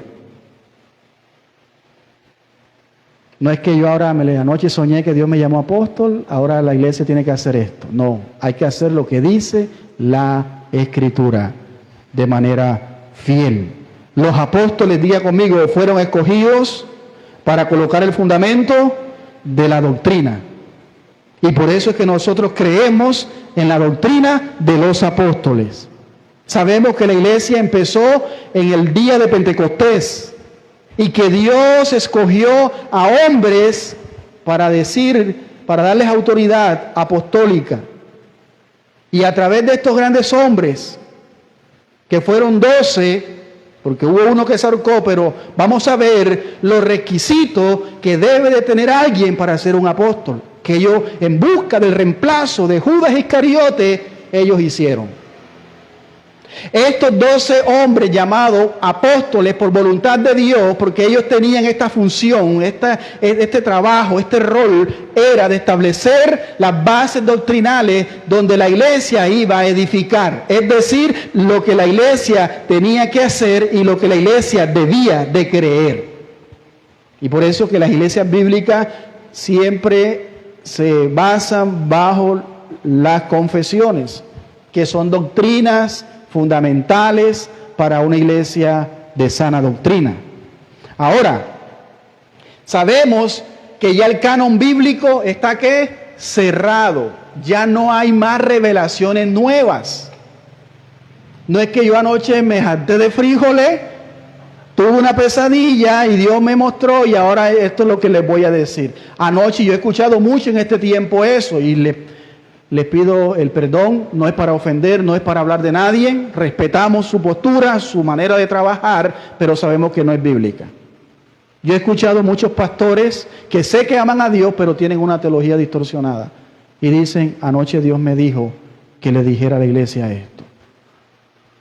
Dios te mandó a decir, y le dicen, hermano, ya no hay, diga conmigo, más revelaciones. Todo está escrito, ya no hay más revelaciones nuevas, ya no hay más doctrina. ¿Por qué ya no hay más esto? Porque ya la doctrina, el fundamento, diga conmigo, ha sido puesto. Y ese es el fundamento de los apóstoles y profetas.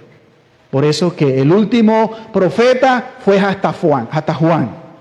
Y el último apóstol, que él mismo lo vamos a leer ahorita, él mismo dice, yo, el último de los apóstoles, Pablo, que no soy digno de ser apóstol, me declaro como un abortivo, porque yo antes era perseguido de la iglesia.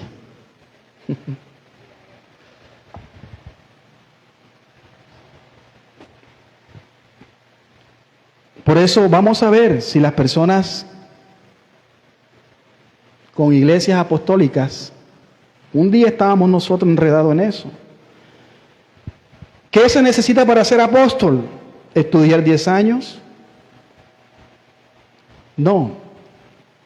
Vamos a ver cuando Judas se ahorcó, sabemos que Judas se quitó la vida, él era también un apóstol. ¿Qué hicieron los apóstoles que quedaron? Tuvieron que escoger a uno para ser apóstol. Hechos, capítulo 1, 21, léalo. Hechos 1, 21.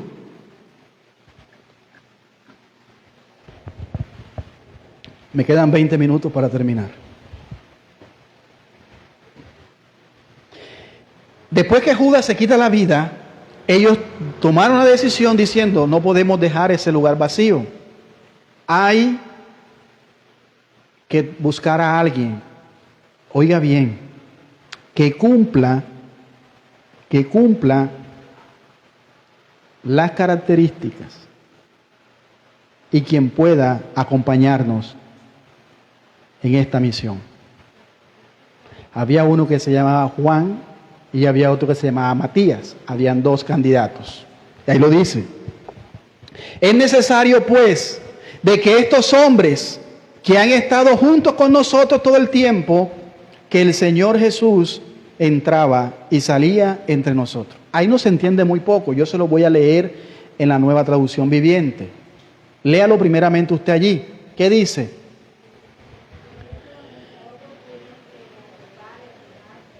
Judas, ahí está. Por eso tiene que ocupar el lugar de Judas, para que junto con nosotros, ¿qué? Haga milagros, haga maravillas, declare, profetice, no, para que anuncie. ¿Qué es lo que debemos de hacer? Anunciar. ¿Qué debemos de anunciar? Que Jesús resucitó. Dice, para que junto con nosotros anuncie a todo el mundo que Jesús resucitó. Ese es el Evangelio. Esas son las buenas noticias. Jesús vino, murió y resucitó. ¡Qué buenas noticias! y está vivo. Dice, tiene que ser alguien, ahí está, mire bien usted para que se dé cuenta, hermano y amigo, lo que se necesita para ser apóstol son 3 requisitos. Dice, tiene que ser alguien, número 1, desde el principio, que haya andado con Jesús y con nosotros. Y si alguien dice, ay, yo también ando con Jesús hoy día, no, está hablando Jesús en vida. Pero Pablo, Jesús ya estaba muerto, pero Jesús se le apareció a él de manera especial, porque él era el último, y lo hizo por voluntad del Padre, de Dios. Por eso dice allí, que haya andado con Jesús y con nosotros, alguien que lo haya conocido desde que Juan lo bautizó, es decir, desde el inicio de su ministerio. Cuando Jesús fue a Juan, ¿qué dijo Juan? He aquí el Cordero que quita el pecado del mundo. Señor, yo necesito ser bautizado por ti y tú vienes a mí, que yo no soy digno ni siquiera de desatar tu calzado. Entonces desde ahí comenzó el ministerio de Jesús. Entonces tú tenías que estar desde que Juan lo bautizó hasta el día de la ascensión, hasta el día que él subió ¿a dónde? Al cielo. ¿Cuáles son los requisitos? Ahí lo tiene. Acompañar a Jesús durante su ministerio. Número 2, ser testigo de la resurrección. Y número 3, ser elegido directamente por Cristo. Por eso Pablo dice que él fue apóstol, no por voluntad de él, sino por voluntad de Dios. Porque Cristo fue quien se le apareció. Y alguien puede decir, es que a mí también se me apareció y por eso yo ahora soy apóstol. Pero no hay apóstoles más vivos, ya todos ellos murieron. Tenía que estar con Jesús y estar con aquellos apóstoles en vida. Entonces vemos aquí que nos damos cuenta entonces que estos 3 requisitos son importantes. Por eso es que nosotros hoy vemos que el último de los apóstoles fue el apóstol Pablo. Por eso lo dice en 1 Corintios 15, 8 y 9. 1 Corintios capítulo 15, versículo 8 y 9 dice, y al último de todos, como a un abortivo, me apareció a mí, dice Pablo. Porque yo soy el más pequeño de los apóstoles, que no soy digno de ser llamado apóstol, porque perseguí a la iglesia de Dios. ¿Nosotros creemos que los apóstoles existen hoy? Respetamos eso, pero no lo creemos. Respetamos nosotros todas estas cosas, pero no las compartimos. Nosotros creemos que ya no existen apóstoles, según el modelo del Nuevo Testamento, que tuvieran esa misma autoridad que tenía Pablo, Pedro, Juan, Marcos, Lucas. No creemos. Mire cómo lo llama el gran teólogo Tomás Trainer. Aquellos grupos que piensan que los apóstoles existen se abren al peligro del autoritarismo. Oiga bien, por eso estos hombres usted los ve y tienen que poner la alfombra roja y pareciera que no estuvieran caminando en la tierra. Le brindan toda esta clase de pleitesía y lo ponen a una estatura por encima de los demás. Mire bien, no es que yo me esté inventando esto. Porque muchos yo sé que me escuchan por Facebook y dicen, no, eso es por este apóstol. No, hablo para todos los que se han autodenominado apóstol. Aquellos grupos, es decir, aquellos, hablando de cristianos, aquellos que están en la iglesia, que piensan que los apóstoles existen, ¿qué pasa con ellos? Se abren al peligro del autoritarismo. O sea, es el único quien tiene la última palabra y está por encima de todo, es el apóstol. Y muchas veces toman la mano. Este es el pastor más pequeño. Este es el maestro, este es el profeta, porque es el dedo más largo, tiene largo alcance, y este es el evangelista es este, y este es el profeta, el que dice, así te dice el Señor, ese es el que anda así. Y este es el apóstol. ¿Por qué este es el apóstol? Porque el apóstol lo puede tocar a tuitico. ¿Sí lo ha escuchado? Entonces el apóstol nadie lo puede ¿qué? Tocar. Por eso es que se abren a este peligro de ¿qué? Del autoritarismo. El apóstol es el que manda. El apóstol es el que recibe la revelación de Dios y todo el mundo tiene que escucharlo. Eso es lo que se le llama escuchar la voz apostólica. Casi todos los evangelios están de acuerdo en que ningún ser humano ha recibido la autoridad de los apóstoles originales. ¿Me hago entender? R.C. Sproul lo dice de una manera que también me encanta. Mire cómo lo dice. R.C. Sproul. Si estás en una iglesia donde una persona dice tener autoridad apostólica, corre por tu vida. Huye por tu vida. Es decir, sal de ese lugar. Y aprovecho para decirlo con amor a aquellos que nos ven a través de Facebook. Si me estás escuchando en esta transmisión, si estás en una iglesia apostólica, te lo digo con todo el amor y cariño. Huye, corre por tu vida, porque no es el lugar que Dios ha establecido. La aplicación para este punto, esto nos recuerda que el ministerio cristiano no se trata de posiciones, reconocimientos, prestigios, sino que se trata de servir según la voluntad de Dios. Esa es la aplicación para este punto.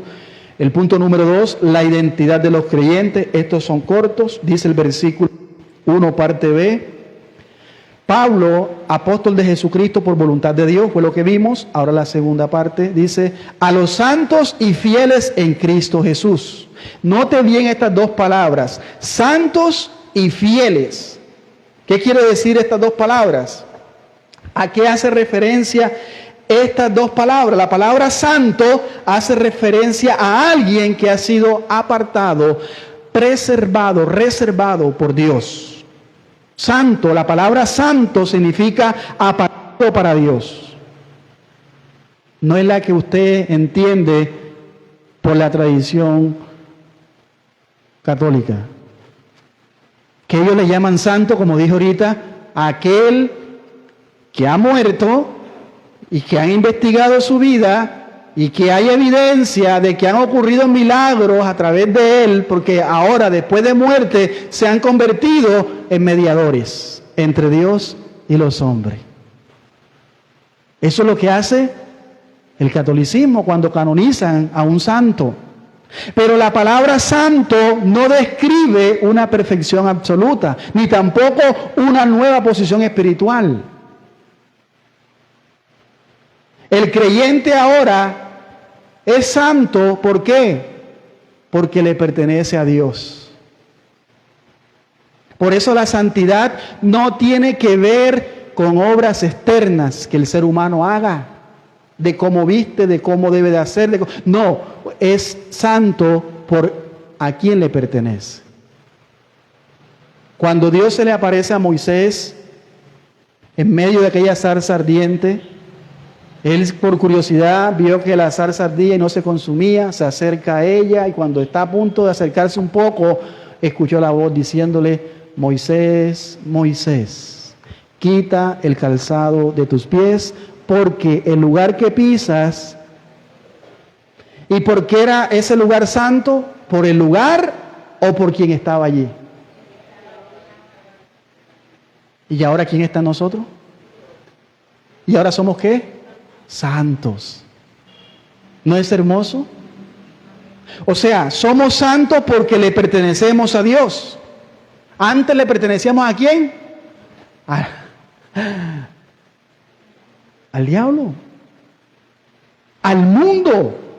pero ahora le pertenecemos a Cristo. Antes le pertenecíamos al pecado. A veces se nos olvida todo esto. Aquellos que son santos son los que han sido apartados por Dios. Dios lo ha buscado, lo ha escogido y ahora dice, tú eres mío y yo soy tuyo. Tú eres para mí. Los santos son los que Dios ha elegido, los que Dios ha llamado y los que Dios ha apartado porque viven en santidad. Perdón, para que vivan en santidad.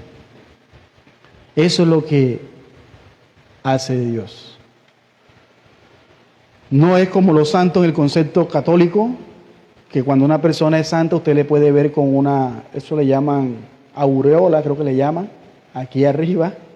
Le ponen hasta una luz para que brille, le ponen unas ropas con oro, en algunos casos, algunos santos de esto, y le llaman santo. Yo puedo parecer un santo aquí porque tengo las luces, de acá arriba en los videos siempre se ve algo azul, ¿qué es esto? Pero yo no soy santo por eso, yo soy santo porque le pertenezco a Cristo Jesús. Eso tenemos que tenerlo claro nosotros.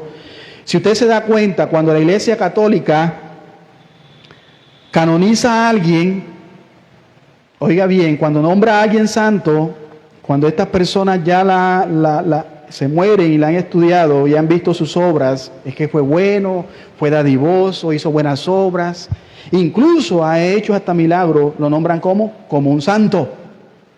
Pero mire la diferencia de nosotros, que a nosotros el Señor nos nombra santos en vida, gloria a Dios. Pero ellos nombran santos a los muertos. Por lo tanto, el Dios de ellos es un Dios de muertos, más el Dios de nosotros es un Dios vivo y de poder, que no necesita sus manos para que lo limpie, ni los pies para que lo camine, porque Él es Dios de fuego consumidor. Él tiene pie y camina, tiene mano y se puede limpiar. Amén. Gloria sea al Señor. Entonces nos damos cuenta nosotros que la misma palabra nos llama a nosotros santos. Entonces somos santos, mire bien, no dice y a vosotros que llegáis a ser santos o que serán santos. No, ya somos, es como dije ahorita, Dios nos llama, vosotros sois la luz del mundo. No dice vosotros serás. Vosotros sois la sal de la tierra. No dice vosotros seréis. No, ya somos. Y ya somos santos también. ¿Cuál es la aplicación a esto? Ser santo significa, oiga bien, significa que nuestra vida tiene un nuevo propósito. Y nuestras decisiones reflejan a Dios. Nuestro estilo de vida cambia. La santidad no es una opción, es la consecuencia de pertenecer a Dios. Eso es lo que significa la palabra santo. Ahora dice fieles en Cristo. Y a los santos y fieles en Cristo. La palabra fiel aquí, la palabra fiel, describe a aquellos que han puesto la confianza en Cristo Jesús y que ahora viven dependiendo de Él. Por eso la fe verdadera no es una confesión verbal, sino que es una vida que se caracteriza por la perseverancia, por la confianza y la obediencia en Cristo Jesús. Este título fiel es alguien confiable, es alguien verdadero, es alguien que es leal. Por eso Pablo está hablando de aquellos que perseveran. Aquellos que perseveran. Yo les estoy escribiendo a los santos y a los fieles, aquellos que van a perseverar. Y que en medio de la oscuridad que había en Éfeso, ellos ahora podían brillar. Mire cómo dice Mateo 10:22, y seréis aborrecidos de todo por causa de mi nombre, mas el que perseverare hasta el fin, éste será salvo. ¿Qué significa? Que aquellos que son santos y aquellos que son fieles van a perseverar. Van a perseverar. Un cristiano es alguien santo y fiel. Un cristiano es alguien fiel y santo. Todo va de la mano. Estas dos palabras van unidas. Esa es la identidad, la naturaleza de alguien que está en Cristo Jesús. Si usted está en Cristo, Usted es santo y es fiel. No por usted, ni por lo que usted llegase a hacer, sino porque eres de Cristo. Estás en Cristo Jesús. Si Dios nos mirara a nosotros literalmente, ¿qué vería Dios en nosotros? Pues no vería nada, desapareceríamos de este mundo. Pero gloria a Dios que Dios cuando nos ve a nosotros, no nos ve a nosotros, sino que ve a Cristo en nosotros. Es por eso que nosotros debemos de ser transformados y que este hombre interior vaya creciendo. Estamos llamados a ser nueva criatura. La aplicación aquí es, muchos dicen creer en Cristo, pero la verdadera fe se muestra en una vida de fidelidad. Y la pregunta aquí es, ¿nuestra vida refleja que somos fieles a Cristo? Esa es una pregunta para nosotros. Examinémonos en esta mañana. Por eso dice el punto número 3 y terminamos. La fuente de toda bendición espiritual. Versículo 2. La fuente de toda bendición espiritual. Efesios 1:2 dice, gracia y paz a vosotros, de Dios vuestro Padre y del Señor que Jesucristo. Aquí Pablo entonces está resumiendo toda la experiencia cristiana en dos palabras. ¿En cuáles? En gracia y paz. ¿Qué significa la palabra gracia? Es un don, el don de Dios, es un favor inmerecido. Todo lo que tenemos espiritualmente viene ¿de dónde? Viene de ella, viene de la gracia. Por eso cuando adorábamos dijimos que Dios, a través de su misericordia, no nos da lo que merecemos, pero a través de su gracia nos da lo que no merecemos. Eso es lo que significa misericordia, recibir lo que no merecemos, no recibir lo que no merecemos. Y gracia, recibir un favor inmerecido. Nosotros merecemos la muerte, pero Dios tiene misericordia y no nos da lo que merecemos, sino que nos da de su gracia. Y la gracia es un regalo inmerecido.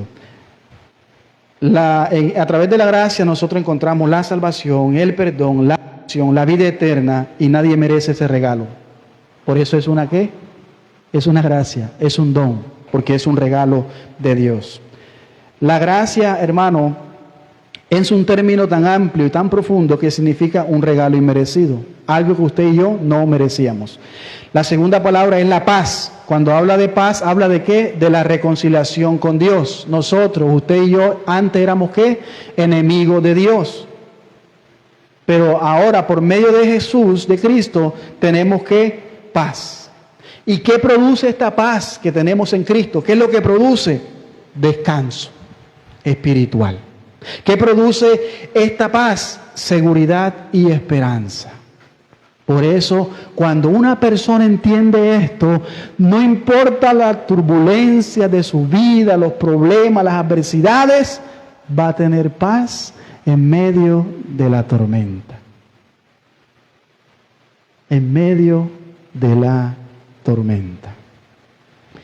Esa paz es en términos, no solamente es en el interior, que eso es lo importante. En este tiempo en que vivimos, si hay algo que necesita la humanidad y el creyente, es la paz. Hay algunos que no pueden dormir. La pensadera, las situaciones, la salud, los hijos, las deudas. ¿Y eso nos roba qué? La paz, la tranquilidad, el sueño. Hay muchos que tienen insomnio. Hay que andan perturbados porque necesitan la paz. Y a veces nosotros tenemos a familiares y a personas que no son creyentes y la vemos movida en todas esas cosas y le decimos, busca de Dios. Pídele a Dios por un trabajo. Pídele a Dios por la restauración. Pídele a Dios por tu hijo. Pídele a Dios para que te quite esa enfermedad. Y escúcheme bien, por favor. Todo lo que me escuchan en esta mañana, hay que tener mucho cuidado de nosotros presentar a ese Dios, porque así pasa, y muchas veces evangelizamos mal cuando vemos a alguien, eso es porque tiene que buscar de Dios. No, lo primero que le tenemos que decir a esa persona, no, Porque mandamos directamente a la persona que le pida al Padre, que le pida a Dios. A esas personas que no son creyentes hay que mandarlas a Cristo, para que Cristo lo reconcilie con el Padre. Porque si no son creyentes, son enemigas de Dios, aunque suene duro esa palabra. El que no está en Cristo está en enemistad con Dios. Yo sé que es su hijo, es su hija, es su esposo, pero eso es lo que dice la Escritura. Si no están en Cristo, son enemigos de Dios. Tenemos que decirle entonces a esa persona, pídele a Cristo que te perdone tus pecados. Ve a Él en arrepentimiento y fe y pídele perdón. Y si tú confiesas tu pecado, Él será fiel y misericordioso y amplio en perdonarte. Y tendrás entonces la paz con Dios. Porque el que no tiene a Cristo, no tiene paz con Dios. Y hemos hecho una caricatura de Dios. El que está en Cristo tiene paz. El que no está en Cristo vive en guerra con Dios. Y yo me encontré un día con uno que es cristiano. Era cristiano porque una mujer cristiana le decía, deja de estar en enemistad con Dios. Deja, porque tú estás peleando con Dios. Tú estás en guerra con Dios. ¿Sabes qué fueron las palabras de él? Que yo me reí por dentro porque no tiene un conocimiento. ¿Cómo se le ocurre a usted que yo voy a estar de pelea con Dios? ¿Acaso yo estoy loco para pelear con Dios? Si no hay nadie que ha peleado con Dios y le haya ido bien, ¿cómo cree usted que yo voy a pelear con Dios? Pero su estilo de vida dice todo lo contrario. No va a una iglesia porque tuvo una mala experiencia, anda en borracheras, en todas las cosas mundanas, es esclavo de su carne y dice que no está en enemistad con Dios. Pues está en enemistad con Dios. Yo sé que es difícil de digerirlo, pero es lo que dice la Escritura. El que no está en Cristo está en enemistad con Dios. ¿Y cómo sé yo eso? Por su fruto los conoceréis. Tiene que haber un cambio de naturaleza en su vida. Por eso tienen que venir a Cristo, hermanos. El que tiene a Cristo tiene paz. El que no está en Cristo vive en guerra con Dios. Y les voy a decir algo con cariño en esta mañana y con mucha sinceridad. Si hay alguien aquí, no solamente presente o aquellos que nos ven a través de Facebook, si no estás en Cristo, la Biblia dice, no yo, que eres enemigo de Dios. Cuando usted lee capítulo 2 de Efesios, que vamos a verlo allí, nosotros en un tiempo vivíamos como viven los demás. Éramos hijos de ira, porque Dios está enojado con el impío. Lo mismo que los demás. Y por naturaleza éramos nosotros hijos de ira. Entonces, eso tenemos que entender nosotros. La Biblia dice que el que no está en Cristo es enemigo de Dios. Porque no quieres a Cristo, no amas a Cristo, no amas a su palabra. Usted muchas veces se cree el dueño de su vida, pero estás en enemistad con Dios. Porque el Evangelio es el único medio donde Cristo nos reconcilia con Dios. Y por eso es que ahora tenemos paz con el Señor. Por eso el primer discurso de Pedro fue ese, al final. Arrepentíos y convertíos para que de la presencia de Dios vengan tiempos de refrigerio, o sea, tiempos de paz. El hombre allá afuera anda desesperado, anda corriendo y muchas veces viene a la iglesia esperando que Dios le solucione el problema, sin ni siquiera reconciliarse con Él. Esto, hermano, es muy importante porque es como dos personas que se odian. Pero cuando llega el tiempo que se soluciona el problema y se reconcilian, ¿qué hacen estas personas? Se abrazan y se besan. Eso mismo es que hace Cristo por nosotros. Él nos reconcilia con el Padre de tal modo que ahora nosotros podemos abrazar al Padre por medio de Jesús. Por eso Pablo dice que la gracia de Dios es la causa de nuestra justificación y de nuestra santificación. Romanos capítulo 3, versículo 24. Siendo justificado gratuitamente, no por obras, no por méritos, no porque usted diezme, porque usted pacte, porque usted siembre. Somos justificados gratuitamente por su gracia. ¿Mediante quién? La redención que es en Cristo Jesús. Romanos 5:1. Justificados pues, este es el resultado de la justificación. Por la fe tenemos paz para con Dios. ¿Por medio de quién? De nuestro Señor Jesucristo. Por eso Pablo termina su saludo diciendo, de Dios nuestro Padre y del Señor Jesucristo. Estas son las últimas palabras del versículo 2. Y eso es lo que Pablo está tratando de decir aquí, es que todo proviene del Padre. Todo proviene de Dios. Es decir, la gracia, que es la fuente inagotable de Dios, el amor, todo eso viene del Padre. Y ahora nosotros lo recibimos, no directamente, sino por medio de Jesús. Amén. Por medio de Jesucristo. Jesucristo es el canal, es el único mediador entre Dios y los hombres. No es María, no es Pedro, no es Juan, es nuestro Señor Jesucristo. Por eso Pablo muestra en este saludo que todo tiene que ver con Cristo. Si usted ve allí, comienza, yo soy apóstol de Jesucristo.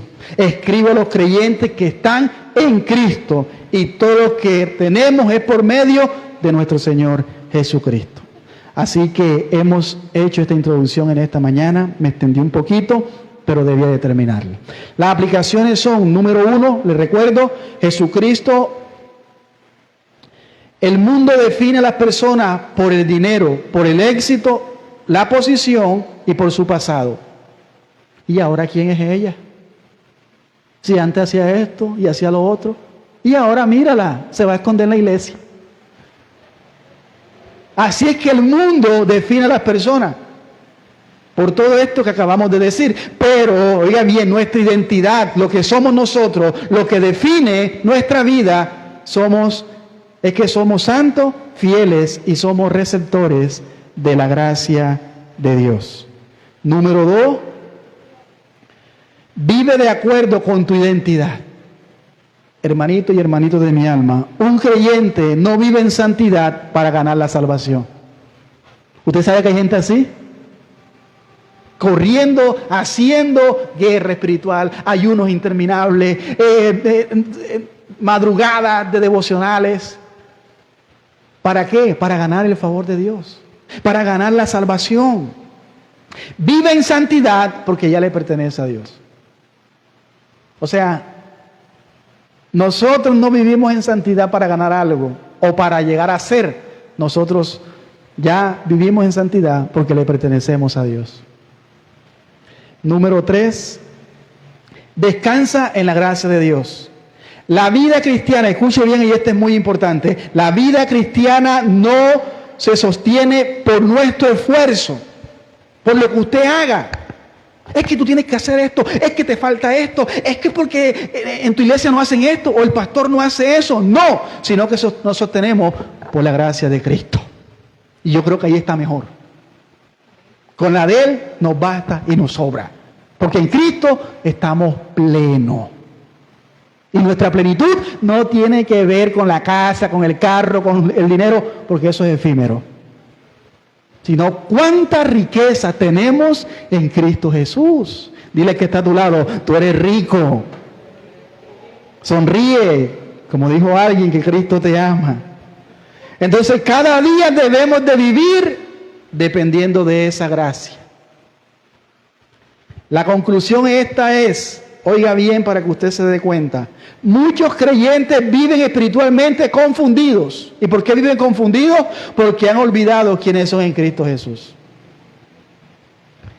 Efesios comienza recordándonos una verdad poderosa. En Cristo somos santos y fieles, receptores de gracia y participantes de la paz de Dios. Eso es maravilloso. Cuando nosotros entendemos nuestra identidad en Cristo, nuestra manera de vivir cambia completamente. Por eso yo espero que a partir de hoy el Espíritu Santo haga esas transformaciones en nosotros. Hemos terminado, amado hermano, esta introducción. La próxima semana continuamos con el versículo 3 y espero que estén orando mucho por usted y por mí y por nuestros pastores. Vamos a orar, amados hermanos, en esta mañana. Damos la gracia a aquellos que nos escucharon a través de Facebook. Puede compartir y puede también edificarse y pueda crecer espiritualmente si es creyente. Y si no eres creyente, recuerda, Cristo está esperándote a que vengas en arrepentimiento y fe para el perdón de tus pecados. Vamos a orar. Padre, te damos gracias por tu palabra, por el poder de tu Espíritu Santo. Gracias por el entendimiento que nos has dado en esta mañana, que entendemos que todo lo que sucedió en esta iglesia de Éfeso y con este primer llamado en esta mañana de atención para nuestras vidas, debemos de estar enfocada en Cristo Jesús. Debemos de enfocarnos en el Señor y no en nosotros. Así como Pablo fue un apóstol de Jesucristo por voluntad de Dios, así también nosotros somos llamados a vivir y a hacer cualquier tarea que usted nos llame. Padre, ayúdanos a poder cumplir tu voluntad. Así como santos y fieles que Pablo les escribió a los de Éfeso, y que estaban en Jesús, así también en nosotros, por los siglos de los siglos. Señor, sabemos que te pertenecemos y que somos de Cristo, pero que hoy una vez más nos era necesario recordarnos que somos tus hijos, que todo lo que nosotros tengamos, nuestra autoridad, no proviene de nosotros, sino de lo que usted nos ha dado. Por eso en esta mañana te suplico que nos ayudes. Te imploro, Padre amado, que sea usted enseñándonos a través de esta serie y que nosotros podamos entenderte mejor y que puedas producir más amor en nuestros corazones para amar y asombrarnos de estas verdades que están en este maravilloso libro. Perdónanos, Señor, si nos hemos olvidado de nuestro primer amor. Ayúdanos a poner nuestra pasión, nuestras prioridades, nuestro gozo y nuestro galardón, como dijo el salmista, eres tú, Señor. Ayúdanos a depender completamente de usted. Mira a mis hermanos que están en esta mañana humillados delante de ti, Señor. Gracias porque a través de la Escritura y de tu Espíritu Santo, tú fortaleces, tú sanas, tú libertas, tú ayudas, que tú puedas, Señor, escuchar el clamor de ellos y que puedas producir esos temores en nuestras vidas y fortalecernos en cada una de nuestras debilidades. Oramos por los hermanos que están pasando quebranto de salud. Oramos por aquellos, Señor, que están clamando por sus seres queridos, por sus familiares, y también que tú puedas suplir las necesidades de ellos. Suple, Señor, y que puedas suplir también las necesidades de tu iglesia. Oramos por cada ofrenda, por cada diezmo que tu pueblo ha traído en esta mañana. Bendice, Señor, a cada uno y que puedas también bendecir a este ministerio para que nosotros podamos seguir expandiendo el Evangelio. Todo esto, Señor, te lo pedimos en el nombre de Cristo Jesús. Amén y amén. Bien, mis amados hermanos, les invito a ponerse en pie. Somos Iglesia Cristiana Fuente de Vida. Bendiciones a aquellos que nos escucharon a través de Facebook.